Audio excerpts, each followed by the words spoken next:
السلام علیکم ورحمۃ اللہ وبرکاتہ۔ بسم اللہ الرحمن الرحیم۔ اللہم صلی علی محمد عبدک و رسولک و صلی علی المؤمنین والمؤمنات والمسلمین والمسلمات۔ اللہ عز و جل سب سے بہتر حفاظت کرنے والا ہے۔ حضرت سیدنا عبداللہ ابن عمر رضی اللہ تعالیٰ عنہ سے روایت ہے کہ میں نے سرکار مدینہ صلی اللہ علیہ وسلم سے سنا ہے، لقمان حکیم رضی اللہ تعالیٰ عنہ کا یہ قول ہے کہ اللہ عز و جل کی حفاظت میں جس چیز کو دے دیا جاتا ہے وہ اس کی حفاظت فرماتا ہے۔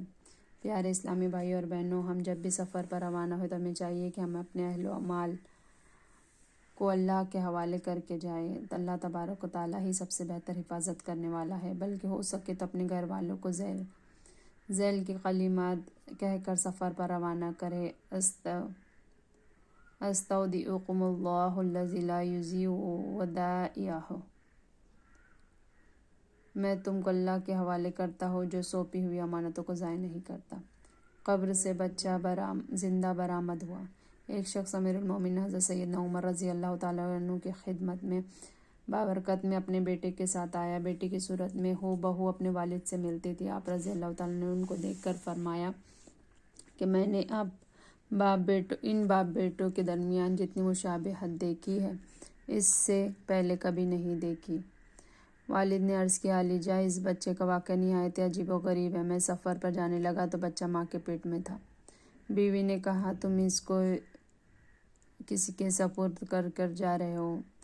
تم اس کو کس کے سپرد کر کے جا رہے ہو؟ میں نے کہا، میں نے اس کو اللہ عز و جل کے سپرد کیا۔ جب سفر سے لوٹ کر آیا تو گھر کو مقفل بند پایا۔ جب معلومات کیا تو پتہ چلا کہ بیوی کا انتقال ہو گیا ہے۔ میں فاتحہ پڑھنے کے لیے اس کی قبر پر گیا تو ایک روشن شعلہ اس کی قبر پر دیکھا۔ میں نے سوچا بیوی کو نیک تھی یہ شعلہ کیسا؟ میں ضرور کھود کر دیکھوں گا۔ جب قبر کھودی تو کیا دیکھتا ہے کہ اس میں ایک چاند سا بچہ موجود ہے جو مری ہوئی ماں کے ارد گرد اچھل کود کھیل رہا ہے۔ غیب سے آواز آئی، یہ وہ بچہ ہے جس کو تو نے سفر پر جاتے وقت ہمارے سپرد کیا تھا، لے امانت سنبھال۔ اگر بیوی کو بھی ہمارے سپرد کر جاتا تو وہ بھی تجھ کو مل جاتی۔ منتشر ہو کر ٹھہرنا شیطان کی طرف سے ہے۔ جب کبھی قافلے کی صورت میں سفر پر جائے تو مل جل کر ہی ایک ہی جگہ اترے، کیونکہ حضرت سیدنا ابو ثعلبہ رضی اللہ تعالیٰ عنہ فرماتے ہیں کہ لوگ جب منزل پر اترتے ہیں تو منتشر ہو کر ٹھہرتے ہیں۔ سرکار مدینہ صلی اللہ علیہ وسلم نے فرمایا، تمہارا منتشر ہو کر ٹھہرنا شیطان کی جانب سے ہے۔ اس کے بعد صحابہ کرام علیہ رضوان جب کبھی کسی منزل پر اترتے تو مل کر ٹھہرتے۔ تنہا سفر کرنا منع ہے۔ حضرت عبداللہ ابن عمر رضی اللہ تعالیٰ عنہ فرماتے ہیں، سر حضور سید عالم مدنی تاجدار صلی اللہ علیہ وسلم نے فرمایا، اکیلے سفر کرنے کے جو نقصانات میں جانتا ہوں، اگر لوگوں کو معلوم ہو جائے تو کوئی سوار رات کو اکیلے سفر نہ کرے۔ خوفناک مردہ اور پراسرار قبر۔ تنہا سفر کرنے میں بعض اوقات ایسے حالات کا سامنا بھی ہو جاتا ہے جس سے انسان گھبرا جاتا ہے۔ اگر دوسرے اسلامی بھائی ساتھ ہو تو ایک دوسرے کو مدد ملتی رہتی ہے۔ حضرت سیدنا عبداللہ بن عمر رضی اللہ تعالیٰ عنہ فرماتے ہیں کہ میں ایک سفر کے موقع پر تنہا تھا۔ زمانے جاہلیت کے قبرستان سے گزرا تو کیا دیکھتا ہے کہ ایک قبر سے ایک آدمی نکلا جس پر آگ کے شعلے بھڑک رہے تھے اور گلے میں آگ کی زنجیر تھی۔ میرے پاس پانی کا ایک برتن تھا۔ جب اس نے مجھے دیکھا تو کہا، اے عبداللہ رضی اللہ تعالیٰ عنہ، مجھے سیراب کرو۔ اتنے میں اسی کے پیچھے سے ایک اور آدمی برآمد ہوا۔ اس نے کہا، اے عبداللہ رضی اللہ تعالیٰ عنہ، تم اس کو پانی نہ پلانا کیونکہ وہ کافر ہے۔ پھر اس نے اس کو کوڑے مارا اور کھینچ کر قبر میں دھکیل دیا۔ پھر میں نے رات ایک ایسی بڑھیا کے پاس گزاری جس کے گھر کے قریب ایک قبر تھی۔ میں نے قبر سے ایک عجیب و غریب آواز سنی، پیشاب کیا ہے؟ مشکیزہ کیا ہے؟ میں نے بڑھیا سے دریافت کیا کہ یہ کیا ہے؟ اس نے کہا کہ یہ میرا شوہر ہے، یہ جب پیشاب کرتا تو اس کے چھینٹوں سے نہیں بچتا تھا۔ میں اسے سمجھاتے ہوئے کہتی تھی کہ اونٹ جب پیشاب کرتا ہے تو چھینٹوں سے نہیں بچتا، لیکن وہ میری ایک نہ سنتا تھا۔ تو اب جب سے مر رہا ہے بول رہا ہے، بول وما بول، یعنی پیشاب کیا ہے؟ میں نے پوچھا، شن وما شن، مشکیزہ ہے۔ سے کیا مراد ہے؟ بڑھیا بولی، اس کے پاس ایک نہایت ہی سخت پیاسا شخص ہے، اور اس نے التجا کی کہ مجھے پانی پلاؤ۔ اس نے غریب پیاسے کا مذاق اڑاتے ہوئے کہا، یہ رہا مشکیزہ، اسے لے لو اور یہ پانی پی لو۔ جب اس شخص نے خوش ہو کر مشکیزہ اٹھایا تو خالی تھا۔ مشکیزے کو خالی دیکھ کر وہ غریب صدمے سے بے ہوش ہو گیا، اور پھر بیچارہ شدت پیاس سے مر گیا۔ اس لیے میرا شوہر جب سے مرا ہے اس کی قبر سے اس کی یہ پکار سنائی دے رہی ہے، مشکیزہ، مشکیزہ کیا ہے؟ سیدنا عبداللہ رضی اللہ تعالیٰ عنہ فرماتے ہیں، جب میں سرکار مدینہ صلی اللہ علیہ وسلم کی بارگاہ اقدس میں حاضر ہوا تو سرکار مدینہ صلی اللہ علیہ وسلم نے تنہا سفر کرنے کی ممانعت فرمائے دی۔ ایذا دینے والوں پر جہنم میں بلا کی خارش مسلط کی جائیں گی۔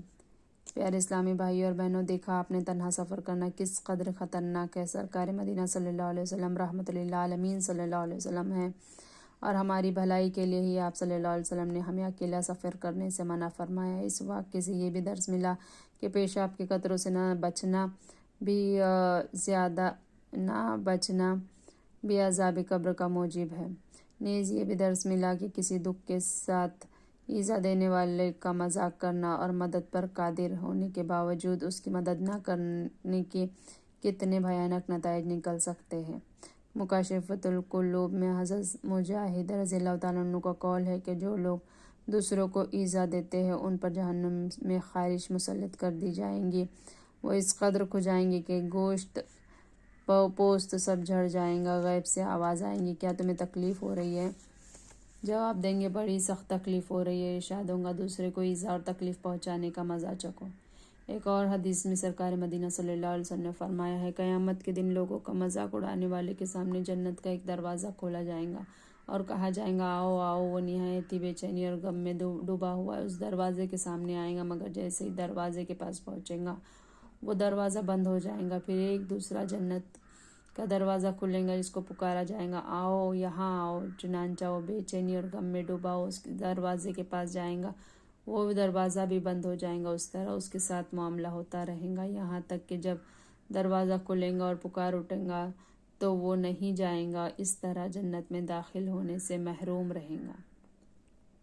دوران سفر اگر کوئی حاجت مند مل جائے تو اس کی حاجت براری کرنی چاہیے، انشاءاللہ عزوجل اس میں زیادہ ثواب ہوگا۔ بسا اوقات مسافر خود بھی حاجت مند ہو جاتا ہے، پھر بھی وہ دوسروں کی مدد کرے گا تو اس کے اجر و ثواب کو کون اندازہ کر سکتا ہے۔ اب مسافر کی مدد کے سلسلے میں ایک حدیث پاک ملاحظہ فرمائیے، سفر میں دوسروں کی مدد کرنی چاہیے۔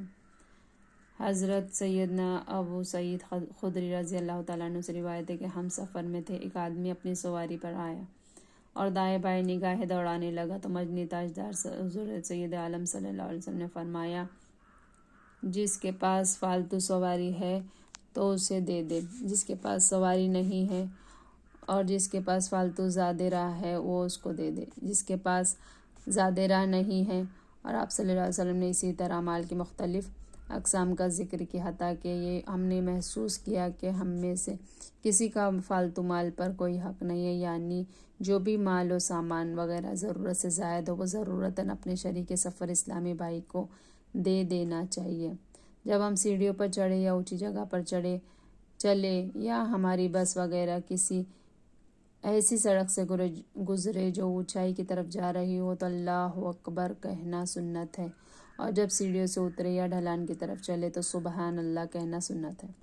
راستہ چلنے کی ایک سنت حضرت سیدنا جابر رضی اللہ تعالیٰ عنہ سے مروی ہے، فرمایا، جب ہم بلندی پر چڑھتے تو اللہ اکبر کہتے ہیں، اور جب پست ڈھلان کی طرف جگہ پر اترتے ہیں تو سبحان اللہ کہتے ہیں۔ مسافر کو چاہیے کہ وہ دعا سے غفلت نہ کرے، اور جب تک سفر میں ہے ان کی دعا قبول ہوتی ہے، بلکہ جب تک گھر میں نہیں پہنچتا اس وقت تک دعا مقبول ہے۔ اسی طرح مظلوم کی دعا اور ماں باپ کی اپنی اولاد کے حق میں دعا بھی قبول ہوتی ہے۔ مسافر کی دعا قبول ہوتی ہے۔ حضرت سیدنا ابو ہریرہ رضی اللہ تعالیٰ عنہ سے روایت ہے کہ سرکار مدینہ صلی اللہ علیہ وسلم نے فرمایا، 3 قسم کی دعائیں مستجاب ہیں، ان کی قبولیت میں کوئی شک نہیں: مظلوم کی دعا، مسافر کی دعا، باپ کو اپنے بیٹے کے لیے دعا۔ جب سفر پر جائے، خصوصاً سفر حرمین طیبین پر رخصت ہو رہا ہو، تو اس سے اپنے لیے دعا کے لیے کہنا سنت ہے۔ مسافر کو اپنے لیے دعا کے لیے کہنا سنت ہے۔ امیر المومنین حضرت سیدنا عمر بن خطاب رضی اللہ تعالیٰ عنہ نے فرمایا، میں نے حضور اکرم صلی اللہ علیہ وسلم سے عمرہ کرنے کی اجازت طلب کی تو آپ صلی اللہ علیہ وسلم نے مجھے اجازت دے دی اور فرمایا، اے میرے بھائی، ہمیں اپنی دعاؤں میں فراموش نہ کرنا۔ حضرت عمر رضی اللہ تعالیٰ عنہ فرماتے ہیں، سرکار مدینہ صلی اللہ علیہ وسلم کی یہ بات ایسی ہے کہ اگر مجھے اس کے بدلے ساری دنیا مل جاتی تو بھی میں خوش نہ ہوتا۔ اور ایک روایت میں ہے کہ آپ صلی اللہ علیہ وسلم نے فرمایا، اے میرے بھائی، ہمیں اپنی دعاؤں میں شریک کرنا۔ پیارے اسلامی بھائی اور بہنوں، ہمارے سرکار مدینہ صلی اللہ علیہ وسلم کی یہ کس قدر عاجزی اور انکساری ہے کہ اپنے غلاموں کو دعا کے لیے فرماتے ہیں۔ سرکار صلی اللہ علیہ وسلم کو آخر کیا کمی ہے؟ آپ صلی اللہ علیہ وسلم کس کی دعا کے یقیناً محتاج بھی تو نہیں۔ دعا کے لیے فرمانے میں جہاں شہنشاہ مدینہ صلی اللہ علیہ وسلم کے بے اندازہ عاجزی کا اظہار ہے، وہیں اس میں غلاموں کے لیے حوصلہ افزائی کا بھی سامان ہے۔ پھر فاروق اعظم رضی اللہ تعالیٰ عنہ جیسا عظیم المرتبت غلام جب اپنے آقا صلی اللہ علیہ وسلم کی زبان حق ترجمان سے دعا کے بارے میں حکم پاک سنے تو کیوں نہ جھوم جائے۔ کاش ہم بھی اس حدیث پاک سے درس حاصل کریں اور اپنے سے چھوٹوں سے بھی دعا کروائیں۔ سیدنا فاروق اعظم رضی اللہ تعالیٰ عنہ بچوں سے بھی دعا کروایا کرتے تھے۔ سفر سے واپسی پر اپنی مسجد میں دوگانہ سنت پڑھنا سنت ہے۔ حضرت سیدنا کعب بن مالک رضی اللہ تعالیٰ عنہ سے مروی ہے کہ تاجدار مدینہ صلی اللہ علیہ وسلم جب سفر سے واپس تشریف لاتے تو پہلے مسجد میں تشریف لے جاتے اور وہاں 2 رکعت نفل نماز ادا فرماتے۔